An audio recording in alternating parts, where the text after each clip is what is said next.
ତିନିଟା ଫାକ ହେଇଗଲାଣି ମୁଖ୍ୟମନ୍ତ୍ରୀ ପାଇଁ। ଇଆଡେ ବୈଜୟନ୍ତ ପଣ୍ଡା ମୁଖ୍ୟମନ୍ତ୍ରୀ ବ୍ୟାକୁଳ, ସେ ତାଙ୍କର ଲବି କଲେଣି। ଇଆଡେ ମନମୋହନ ସାମଲ ମୁଖ୍ୟମନ୍ତ୍ରୀ ପାଇଁ ଲବି କଲେଣି। ଇଆଡେ ଧର୍ମେନ୍ଦ୍ରକୁ ବିଦାୟ କରିଛନ୍ତି, ସାକୁ ବହୁତ ଏମଏଲଏ ମନ୍ତ୍ରୀ କଲେଣି। ବିଚରା କିଏ କୋଉଟା କଥା କାହାକୁ ନେଇକି ଓଡ଼ିଶାର ଯିଏ ଜାଣେ ମର୍ଯ୍ୟାଦା, ଓଡ଼ିଶାର ପୁରପଲ୍ଲୀଠୁ ସହର ପର୍ଯ୍ୟନ୍ତ ଯିଏ ଜାଣେ ଭଲ ମନ୍ଦ ବିଷୟ, ତା ଭିତରେ ଜଣେ ମୁଖ୍ୟମନ୍ତ୍ରୀ। କିନ୍ତୁ ଚାରିଆଡେ ହଲାଇନା ମୁଖ୍ୟମନ୍ତ୍ରୀ ବଦଳୁଛନ୍ତି ଇଏ ଏବେ। କିନ୍ତୁ ଇଏ ତିନି ଜଣଙ୍କ ଅପେକ୍ଷା ମୋହନ ମାଝୀ ଭଲ ନିରୀହ ଲୋକଟିଏ। ଖାଲି କଣ ଟିକେ ଭୋଜନ କରନ୍ତି, କିନ୍ତୁ କଞ୍ଚା ନୋଟ ଭୋଜନ ସେ କରନ୍ତିନି, ଖାଲି ଏଇ ଖାଦ୍ୟ ଭୋଜନ କରନ୍ତି। ସେ 15 ବର୍ଷ ମୋ ସାଥିରେ ଏମଏଲଏ, ସାରା ଇଣ୍ଡିଆ ଆମେ ବୁଲିଛୁ।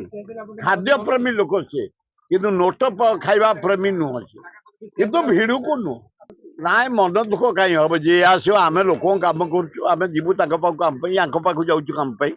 କିନ୍ତୁ ଏପର୍ଯ୍ୟନ୍ତ କୌଣସି କାମ ମୋହନ ମାଝୀ କରିନାହାନ୍ତି।